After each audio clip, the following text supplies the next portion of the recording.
Hi, this is Mac of Mac's List. Find Your Dream Job is presented by Mac's List, an online community where you can find free resources for your job search, plus online courses and books that help you advance your career. My latest book is called Land Your Dream Job Anywhere. It's a reference guide for your career that covers all aspects of the job search, including expert advice in every chapter. You can get the first chapter for free by visiting maxlist.org/anywhere.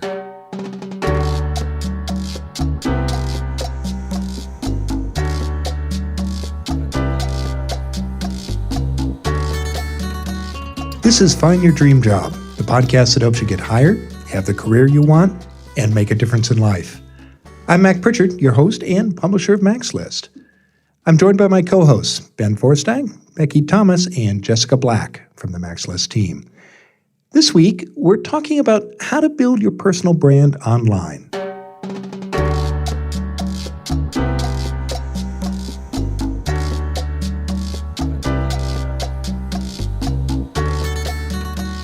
Like it or not, we live in a digital age where each of us has a personal brand.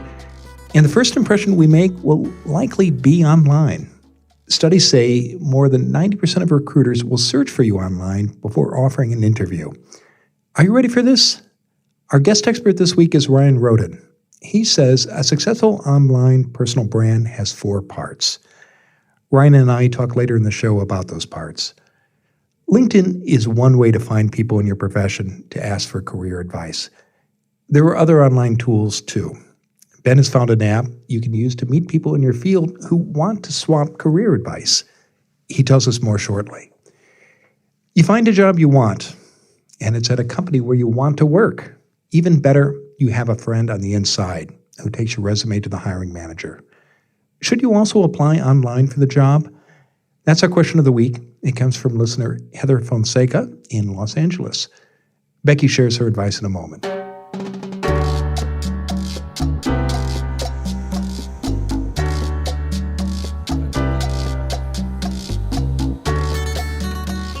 First, as always, let's check in with the Mac's List team, and we turn to Ben Forstag, who's out there every week poking around the internet looking for books, tools, and websites you can use in your job search and career. So, Ben, what have you uncovered for listeners this week?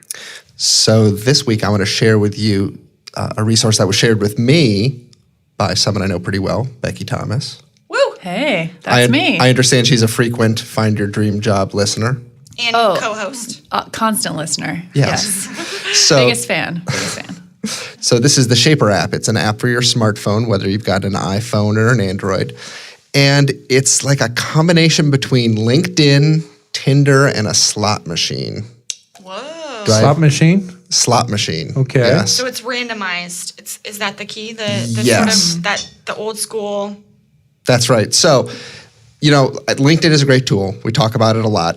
And I think the way a lot of people use LinkedIn is like they contact people that they've already met in real life at a networking event, or they had an informational interview with, or they just know each other from some past employment, and then they connect that way. But I know from talking to people, they really struggle sometimes about like meeting new people on LinkedIn, like folks that they might not have any connection with. And it's a little bit awkward to kind of reach out to someone and say like, hey, let's talk, or I'd like to pick your brain about something, or things like that. Obviously, there's ways to do this, but I think a lot of people are uncomfortable with that. They feel like they're imposing on the other person. So this app, it's kind of like it takes that idea of LinkedIn as a professional network, but people kind of pre-vet themselves and say like, I want to talk about X, Y, or Z, whatever X, Y, and Z are. Sometimes it might be career stuff. It could be social justice. It could be your local community. You sign yourself up. You pick what things you'd like to talk about, and then this app matches you up, right? And so every day, I signed up for Shaper here. I can show you on my cell phone to prove it. But so every day, it goes through and it pulls out, here are 20 people you might want to meet. Right? And they're kind of randomly selected from shared interests and shared location. And kind of like Tinder, you swipe right if you're interested in meeting that person. You swipe left if you're not interested. Your interests don't line up. And if there's both parties are both interested in meeting, the whole goal of the app is to get you off the app and meet in person so you can connect and build your network that way. It's like a really interesting tool. I will say I'm not sure if this is like the next big thing or just kind of a shit passing in the night, but I did sign up for it. I can see the possibilities there, and already like 3 or 4 people have reached out to me and said like, hey, let's meet up. And they're like legitimate real people, not sales folks trying to sell me something. So I think it's kind of interesting. And if you're looking to grow your professional network in a new and interesting way, this is definitely something you should try out. It's called Shaper. That's spelled SHAPR. And we'll have the URL in the show notes. Great tip. Is this something you used in your own job search, Becky? No, it just popped up as like an Instagram ad for me like a week or 2 ago. And I was like, what is this? Like, this is, in line with my professional interests. And so I went and checked it out. And it just seemed really like an interesting concept, a way to meet new folks. It seems like a lot of entrepreneurs are using it. Like if they're trying to find people who are sort of interested in their business idea or things like that, just to like grow your network, especially if you're like looking to do a new project or start a new job search or something like that. So yeah, it's pretty cool. It really is a good way to meet new people that wouldn't be in your same circles. Yeah. But to bring them into your circles, it's great. Exactly. And one of the things I like about it is it's not this like infinite list of people you need to sort through. It's 20 people a day or suggestions a day of this might be someone you might be interested in talking to. And once you've swiped left or right, depending on what your interest is with those 20 people, it says, okay, we'll send you another 20 people tomorrow that you might want to consider. Yeah, that's good. So you don't like spend all your time on it either. Yeah. Which has been a problem for some people with Tinder. Yeah. On those dating apps, you could spend all day doing that. Yeah.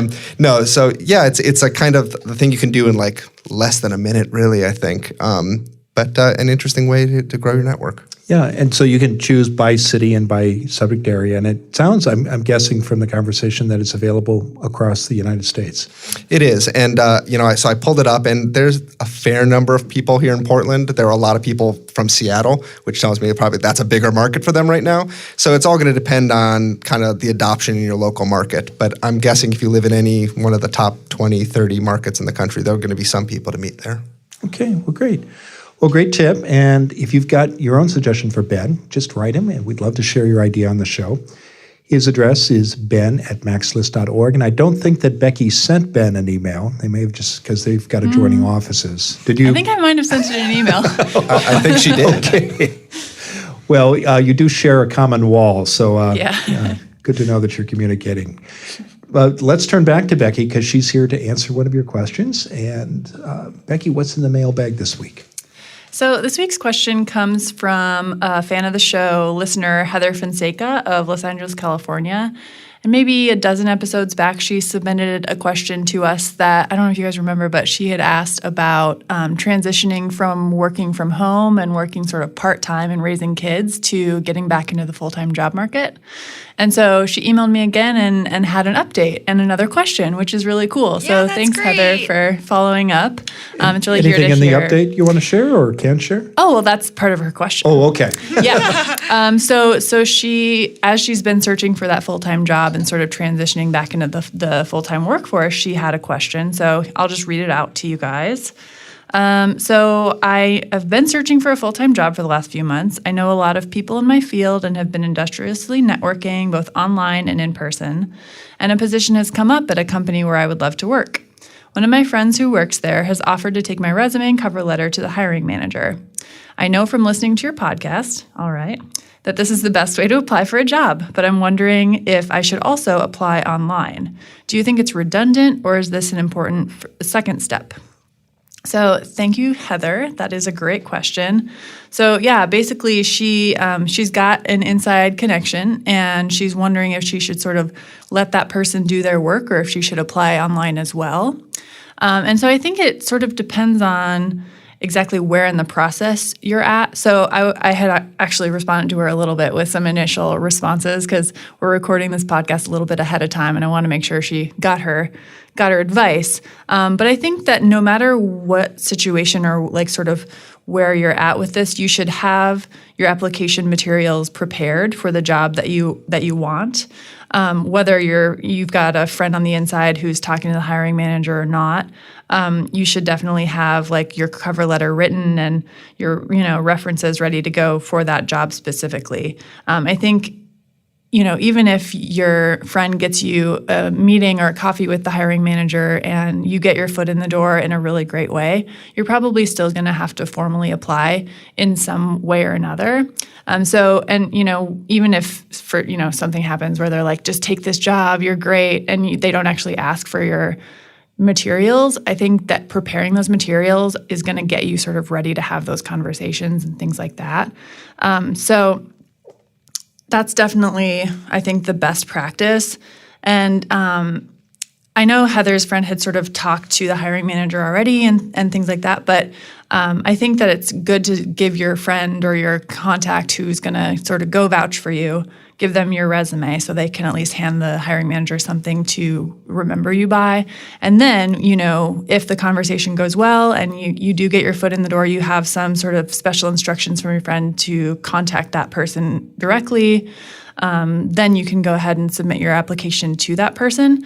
And if they're like, no, I don't really want to meet with this person, like they can feel free to apply online, but we've got a formal process and I'm not taking any side meetings or something like that, then your application is ready to go and you can just send it off. And that hiring manager will at least remember your name from the person who came in and talked to that person about you. So either way, you're still in a better position to have your contact go in and talk to the hiring manager. And so I think that, Heather's done all the right things here and she got her application ready to go. And so hopefully it all goes well. Yeah. Good luck, Heather. Yeah. Any other thoughts? I'm just going to jump in and say that absolutely Heather's doing all the right things. Mm-hmm. I would suggest that if you can time it right, definitely having that person on the inside is amazing, and being able to submit the resume and cover letter physically with that contact on the inside is amazing. But I would also apply online, like kind of make sure that you are including that in part of your process. And I would even kind of related to the timing part that I was mentioning, if you can submit your application online first and then have your person on the inside, your friend on the inside, the next day or something like that, put the resume on that hiring manager's desk and say, hi, my friend applied online. I think they would be a really good fit. Here's the physical resume. Let me know if there's any next steps that I can connect you to, those types of things. So that Heather's done the formal part of it, but then there's also the personal connection on the backside. So that would be what I suggest. Yeah, I think you're both right. And I've actually heard from hiring managers that they sometimes have problems when they get like an application outside of the formal application process. It's really difficult for them, even if they really like the candidate, to like get it back into the process themselves. So if there's a formal HR system, the hiring manager doesn't want to sit there and then manually type all the information into that HR system about the candidate. And so you kind of get in a dead end, even if you have the in with the hiring manager there. So if you take the approach of, the internal process through the hiring manager and the normal process through human resources, like you're covering both your bases there. Mm-hmm. So more is better. Yeah. Yeah, and I would add, it's so terrific that she has this ally on the inside who can be a champion for her. And one of the approaches she might consider taking with that ally, that friend, is just asking them for advice about this. And because in some organizations, there is a very formal hiring process. And even if you're coming in through the back door, you've still got to go through the front door. Right. So, but she's got such a huge asset here by having someone on the inside looking out for her who can give her those insights. And That's a good point. Yeah, but I chances are you're probably, if the job is going to be posted publicly, you're probably going to end up posting something or applying online in addition to working your inside network. Yeah. But this is exciting. I hope we hear back from Heather how it goes. Yeah, I'll check in with her and update you guys. Okay, so, thanks, terrific. Heather. Well, thank you, Becky, and thank you, Heather, for that question. And I appreciate you coming back. And I think we can offer her a second book if we want. We had someone else who turned us down on the second one. Have we heard from Heather yet if she wants one or not? She actually didn't get one on the first time because she left us a voicemail and we didn't get her mailing address. Okay. So it was actually great that now, we've got her mailing address, and so she will be getting a book. You better watch out. We're going to get book wholesalers just submitting us question after question after question. Right, yeah. It's a long game. But some people do like the second book because they give it to their friends or family or whatever. They give it as gifts. Plus, Yeah, I think that's great. We want to get the books out there, and we'd love to send you, anyone who's listening, a book. Just send Becky an email with a question, and we'll be sure to get something in the mail to you. Becky's address is becky@maxlist.org, or you can call the listener line, and that area code is 716-JOB-TALK, or post a message on our Max List Facebook page. And if we use your question on the show, we'll send you a copy of Land Your Dream Job Anywhere. We'll be back in a moment, and when we return, I'll talk with this week's guest expert, Ryan Rhoten, about how to build your personal brand online. We've been making Find Your Dream Job for more than 2 years now, and it's about time we got to know you, our listeners, even better. I really want to know, what do you like about our show? What do you think we should change? And what's the one topic that you wish we'd cover? Our first ever listener survey is live now through February 28th, 2018. And you can take it at maxlist.org/podcast survey. It'll take you less than 5 minutes to complete, and you'll be entered to win one of 3 $50 Amazon gift cards. So take a few minutes right now to complete our survey. Go to maxlist.org/podcast survey. We'll also include that URL in the show notes. And thank you. Now let's turn to this week's guest expert, Ryan Rhoten. Ryan Rhoten is a personal and digital branding strategist, a public speaker, and a podcaster. He's also the author of the book, Career Cred, 4 Simple Steps to Build Your Digital Brand and Boost Credibility in Your Career. He joins us today from Golden, Colorado. Ryan, thanks for coming on the show. Mac, thanks for having me. It's exciting to be here. Yeah, well, it's a pleasure to have you as a guest. Now, we're talking about personal branding this week and how it can help job seekers and people managing their careers. Ryan, when you talk about someone's personal brand, tell us more about that. What do you have in mind? So, for me, personal branding is different than a personal brand, and I separate the two. But a personal brand is simply, for me and those listening, who you are. It's a combination of your skills, your traits. It's how you do things. It's why you do the things that you do. And it's really you being authentic to yourself. And a lot of times that gets missed when we try to go create online, if you will, a digital persona. And it doesn't quite translate over from offline world to the online world. So when I think of personal brands, I just simply think of you and I as individuals and all of the skills and character traits that make us uniquely us. So this is what makes us unique. And today we're talking about our personal brand online. Tell us a little more about personal branding online and why it's how it's different from what we might publish online, or what should people be thinking about here, Ryan? Sure. So, I mean, the very first thing that I think everybody needs to keep in the forefront of their minds, especially when it comes to their career these days, is that we live in a digital first world. And so what that means is that each and every one of us, when we hear about something or we hear about someone and we want to learn a little bit more, the first thing we're going to do is we're going to go to Google and we're going to look you up. And what that means is that you and I can make a first impression even while we sleep. And so it's important for us as we start to look at our online reputations, how we manage that, what we post, what's out there about us. Because when someone Googles us, that quote 0 moment of truth, when the top 10 search results come up, what they find about us online becomes their perception of who we are as people and what we're capable of doing. And if you haven't taken the time to cultivate what that perception can be and demonstrate your expertise online, you could leave someone with an impression that you don't want them to have. And so I think it's really important, especially today, hiring managers that I've interviewed on my podcast, recruiters I've talked to, all of them, one of the first things they do as soon as they get your resume, after they've scanned it, they go and they look you up online. And I think people really need to keep that in mind. So people are going to Google us online and look for us online. How much control do job seekers and people managing their careers have, Ryan, when it comes to determining what pops up? Because I think many listeners get it, particularly people who've been following this show for a while. They understand they're not supposed to put up their college spring break photos on Facebook.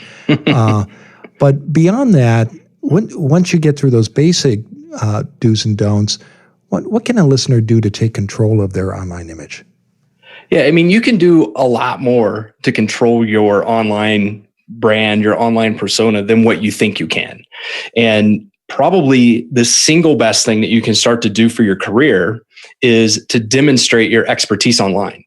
And one of the ways you can ensure that your name comes up in a favorable light is by the content that you post online.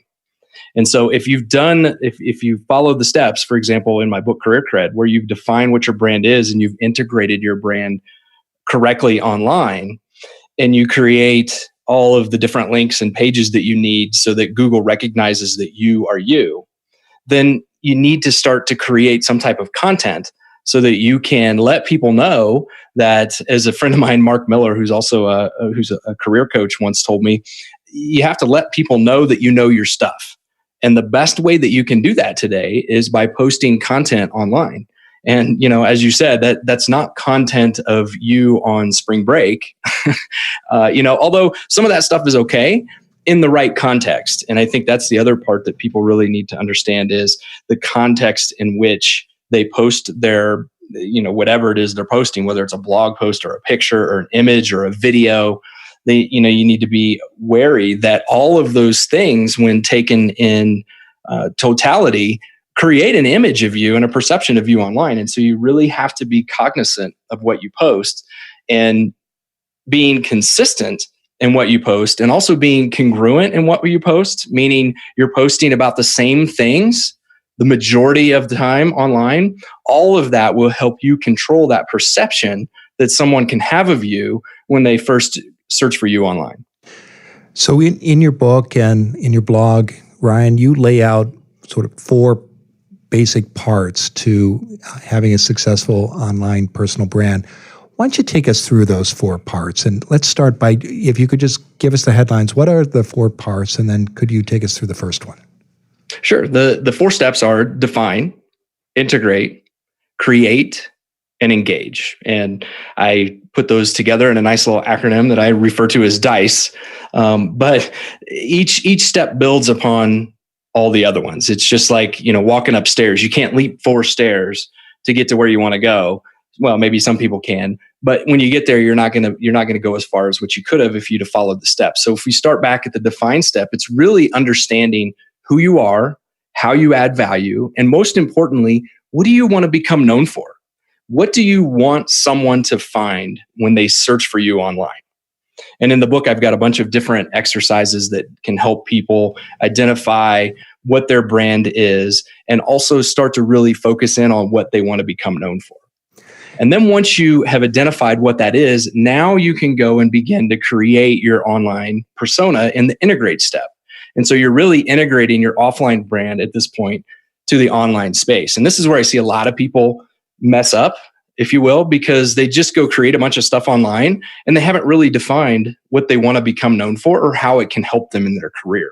And that's why, start with define, move into integrate, and now we start to build that online persona. And we really need to be congruent with all of the different spaces that we exist on online, whether that's social media, a website, or what I like to refer to as a personal brand landing page, like an about.me. And then once you've integrated online, as I was talking about a second ago, you have to start to create content. And when you create content, that's really where you start to demonstrate your expertise online. That's how people know that you know your stuff.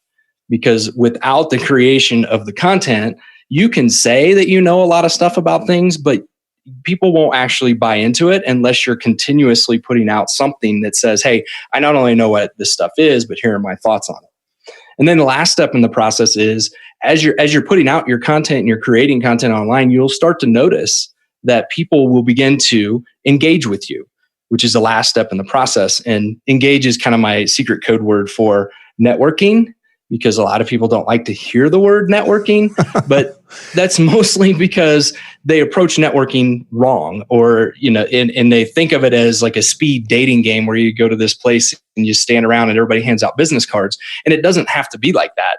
In fact, in today's day and age, it's a lot easier to network with people via social media than it ever has been before. You just need to remember that when you get on social media, you're looking to have conversations with people, not conversions. And so when you're networking, you're building those relationships, you're having those conversations. And I like to say that you can actually put together a quote connection strategy, which will help you engage and build your network. Well, I like that model a lot. One of the advantages I can see it offering to people, particularly those interested in moving into a new field or profession, is that they may be doing one kind of work today, but they want to do something else. And I think you had this experience personally, Ryan, and I imagine some of the people you've coached have as well. You can use this approach to begin to define yourself in a new way, can't you? Absolutely. If you go and you look me up now and you type in my name, Ryan Rhoten, what you will find are a lot of things on branding and personal branding. And all of it was things that I was building up on the side of my day job, which I was known for being an operations and supply chain person. But I knew that I wanted to switch and change careers at some point. And so I began to build up my desired direction, if you will, what I want to become known for on the side through the content that I was creating, whether it was a blog post or a video or a podcast. And so now when you go and you search for me, what you will find is, as I said a minute ago, a lot of stuff on branding and marketing. And that's what I wanted to become known for. And I was able to build that up and demonstrate my expertise over the last several years. Now, the principles you've outlined are very clear. I can imagine listeners wondering about the practical steps involved. When you look at the nuts and bolts of this, Ryan, are people, and you talk, for example, once you've got your brand defined and you know where you want to go, but when you're talking about content creation, how much work typically does this take during the course of a week? Are people creating blog posts? Are they doing, what kind of content do you see people successfully create, and how much time does it take? Yes, you have to create content, right? But it can take as much or as little time as you need it to take. When I was doing it, I used to spend about an hour a day writing out I'd start with kind of a framework. This is a rough idea what I want to do, and then I would write a blog post about it. And what you find is in the beginning, you can struggle a little bit because it's difficult. It's not real easy to do. And I actually have some exercises in the book to help people stimulate the ideas that they have and how they can take those ideas and turn them into content that they can create. But I interviewed Claudia Altucher on my podcast, and she introduced this concept to me called an idea muscle. And the whole premise, and she actually has a book, it's called The Idea Muscle. It's a really good book. I'd recommend it. But the whole premise is that we have these ideas, we have these thoughts in our minds around our areas of expertise that are just kind of back there. And like exercising, where you're trying to increase the strength of any muscle you have on your body, your brain also has an idea muscle that's there. But the more you exercise and the more you use it, the easier it becomes for you to create and come up with content. And so in the beginning, you'll probably need to spend a little bit more time to think through what you want to post, how you want to write it. But most important in the beginning is that you hit publish. Put your thoughts out into the world.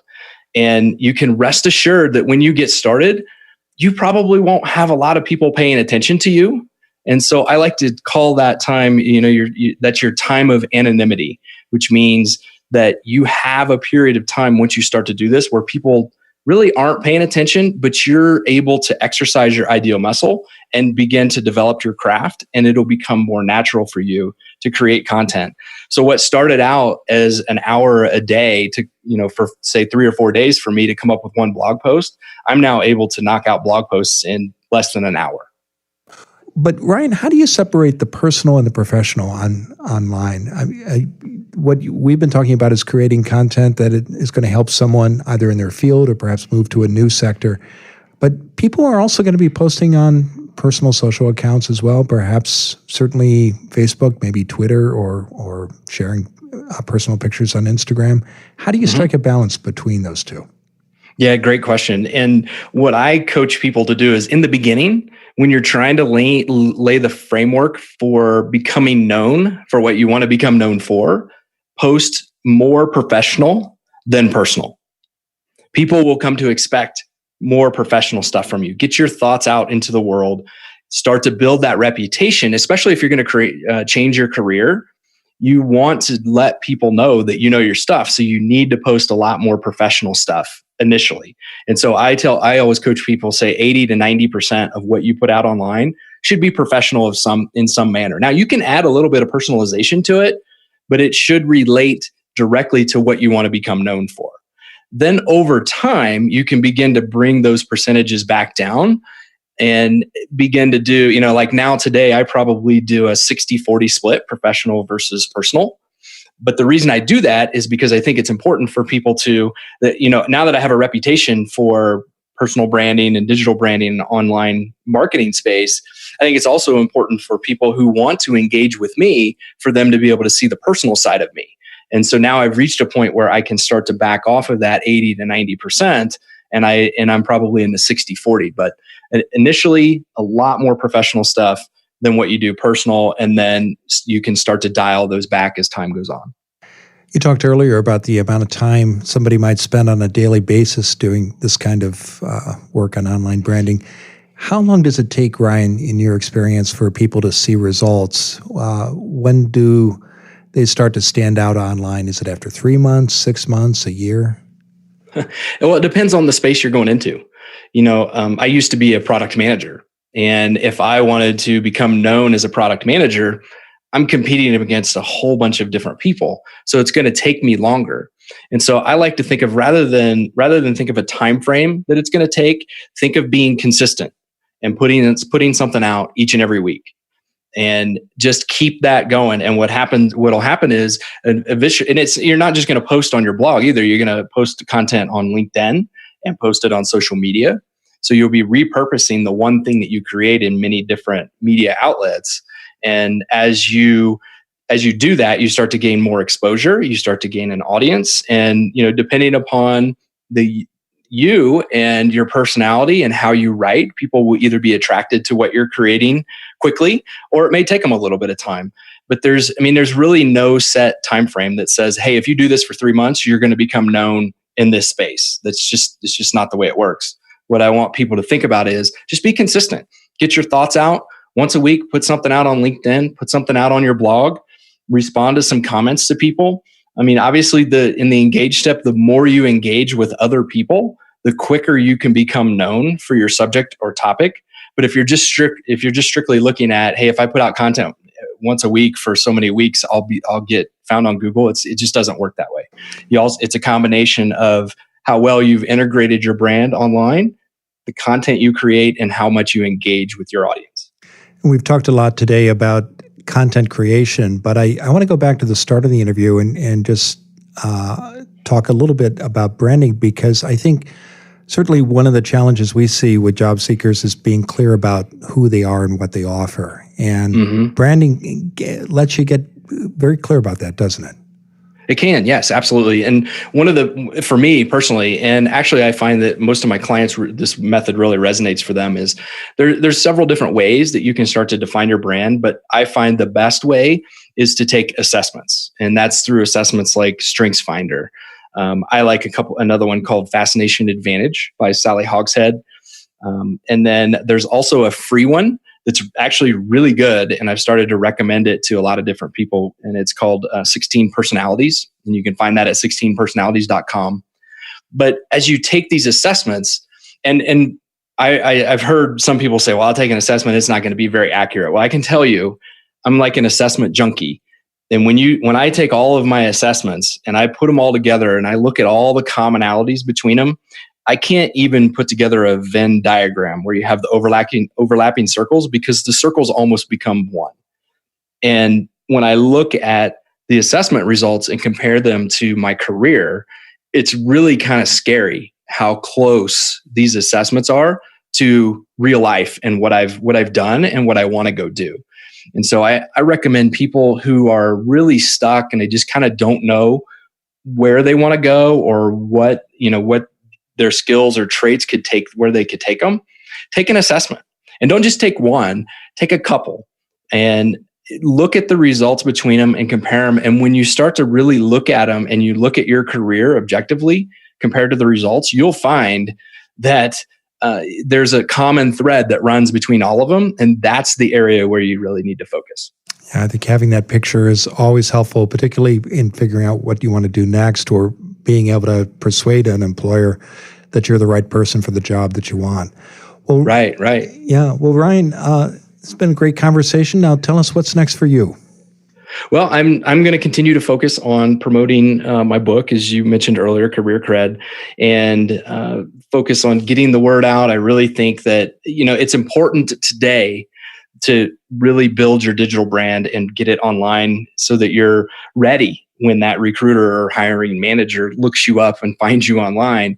But I also feel very, very strongly that it's going to be even more important 3 years from now, 4 years from now, 5 years from now, as we become just more and more dependent, if you will, in the digital age on looking things up on Google.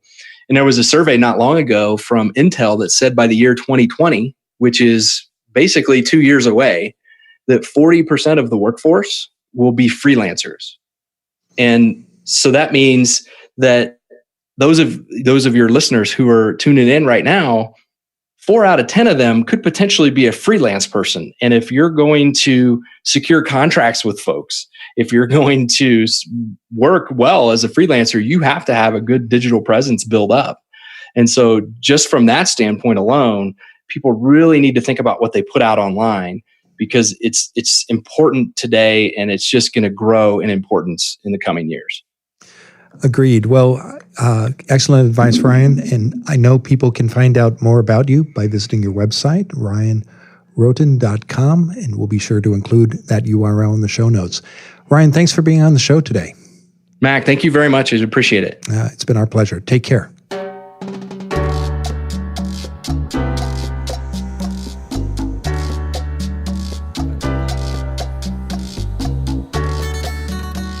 We're back in the Max List studio, and I'd love to hear from you all. What are the key takeaways you got from my conversation with Ryan about online branding?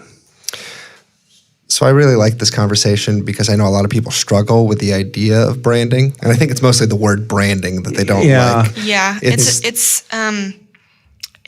It's like marketing scary jargon, right? Yeah. But I mean, it's kind of like networking. I think it puts people off a little bit. Yeah, but I mean, your brand is really just like who you are, that you're a person who's trustworthy and who's reliable, or whatever you are, that's your brand. And I think that idea has gotten confounded with like marketing jingo around branding, right? And so I like how he really kind of made it simple and took it back to its roots about what branding is. I think the challenge a lot of people have, and he brought this up, is the idea that you have to be consistent and congruent with your branding, right? That sometimes on social media we're like all over the place with kind of like our random thoughts here or a photo there. And I think that's a real challenge, is like if you want to like convey kind of the purest essence of who you are as a professional, you just have to be kind of consistent, and you have to think before you post, like, is this fit into kind of a broader brand that I want to project out to the world? Yeah. And I think that's a really good point. And I think that there's also a misconception that you want to be consistent and you want to be honed in and focused, but there's room to be a little bit more share multiple ideas of that same narrow focus, right? So you don't have to just be, only posting the same sentence or the same sort of elevator pitch every time.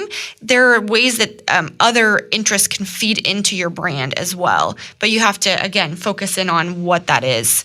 And I liked his point about honing that in at the making it really strong when you're first starting out, focusing more on the professional side and then adding more of the personal side later. That's 60-40 or whatever he said. And because I think that your personal interests and sharing what you do in your personal life can also reinforce your professional brand as well. Because a lot of times your professional brand is created because of your personal interests as well.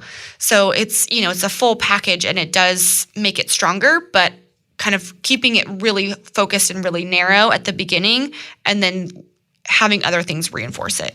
And I think you also have to be strategic about the audience that you're reaching out to, Absolutely. right? Every social media platform has privacy settings. And so like for the photos of spring break, I know, Mac, you recently posted some wild spring break photos. Those are the kind of things that How did you get by my privacy settings? those are the kind of things that like you limit to just like your friends and family, right?